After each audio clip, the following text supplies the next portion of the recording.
Hi people, this is Geo at Aroundtable in Geo's Real World, and today will be Absolute Power Ground Zero, but also this one over here, the prelude from the Free Comic Day.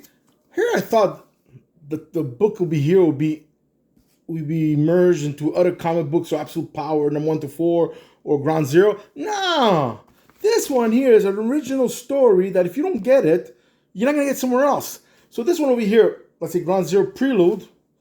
The art is amazing and everything. There's Mark Waid in there, and there's Miguel Janin. That's Janin. Yeah, he's a good artist. Even the colors is very good.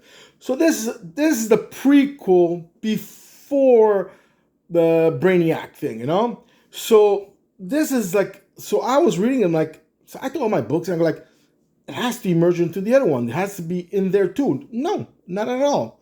So this has to do how she planned everything before the Brainiac storyline with the Superman and action and all that crossover and all that thing. Which, yeah, if you see my review, wasn't impressed at all.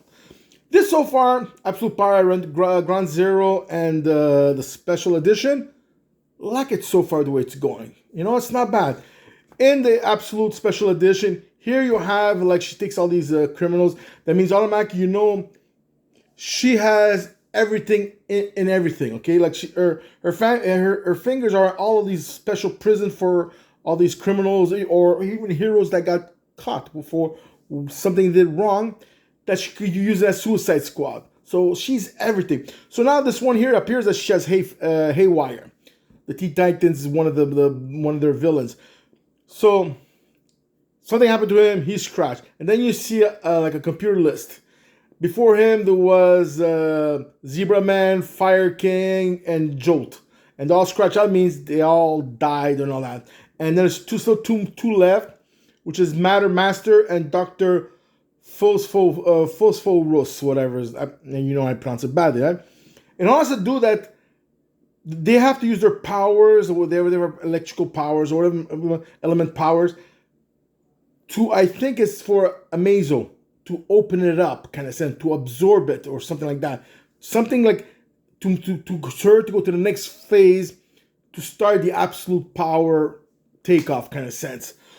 And in there you have, of course, you have Amanda. You see an appearance of Amanda Waller, of course.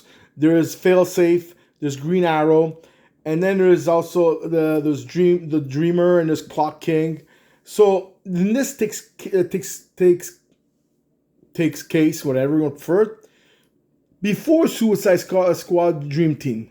So Dream Team comes after this. So personally, was wow. I was like, I read it, I really liked it. I like where they're going so far with it. Okay, and then Ground Zero, which came out almost a month and a half, 2 months, give or take, after the special edition.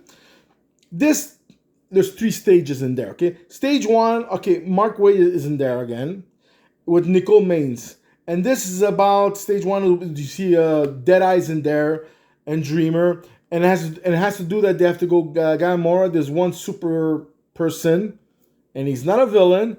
They have to catch. And when Waller goes to see Dreamer, goes, look, you'll know where he's going because you read the future, right?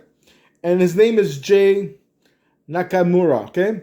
So they end up catching him, and then Jay, when he's in prison, like, he's peeved off at her. He's like, who do you think you are? He goes, oh, it's my family. Oh, so your family is above my family. She goes, my mother died.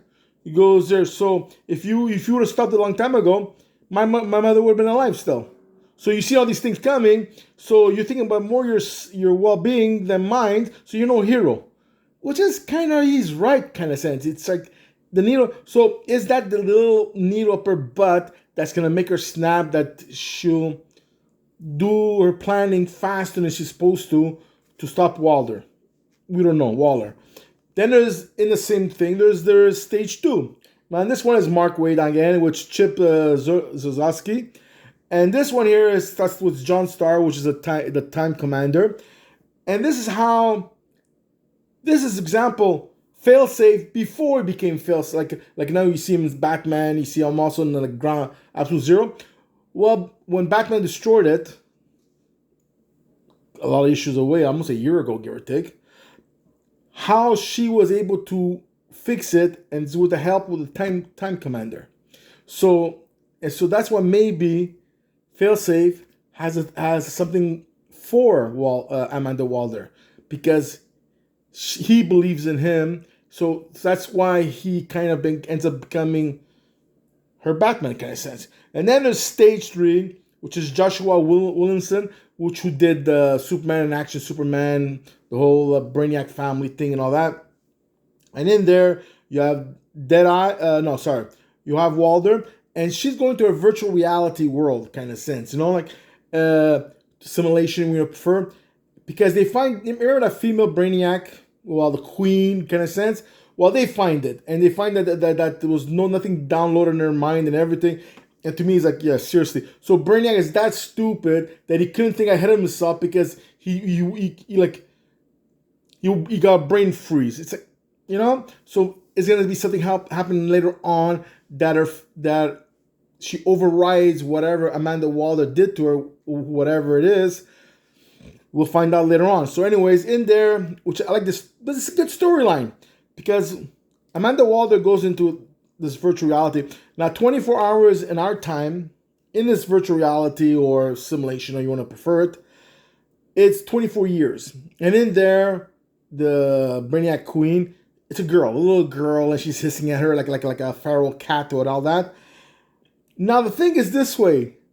Failsafes are important when they both emerge out of the simulation virtual reality.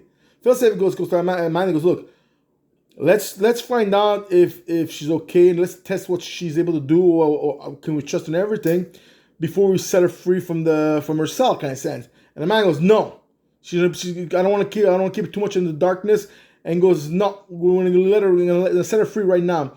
And Amanda goes, and she opens the door, because she just, as we said in simulation before she got unplugged out of the virtual reality there, and she goes, just listen to my voice and come towards me. So and the Brainiac Queen, whatever, princess right now, seriously, she referred to as her mother. Now, her being in there, like she went through 24 years, even though it's 24 hours, but to her, it's like 24 years of experience of life. Doesn't she become like the daughter that she always wanted? That she will be exactly like how she would want her daughter to be. So is there an attachment? If something happens to her, example, gets destroyed, whatever, how would that death be worse than her husband's death, kind of sense? So that's it. So far, I mean, when I read Superman Action, I go like, blah, blah, blah, blah, blah, and I thought Absolute Power so far would have been another money cling. So far, I like where it's going. And you know what it is? It looks like it's a DC version of the Marvel's Mutant, with the Sentinels and everything, that the government or a certain amount committee, which is her, of course, well, she's not the government, but she's a committee kind of sense that works under the government, that are fed up with superpowered people. Marvel, it's the mutants. Well, it's stage 1, because if you know the Zero mutants and all that, then they go after all the superpowered people and everything, because they don't trust nobody, right? And she's doing doing the same thing as the Mutant Massacre and all those kind of things. So let's see who does a better job. But so far, I'm impressed. Now I'm going to read, there's another 2 books I'm going to read, which is Absolute Power 1-4, and then it's Task Force number 7.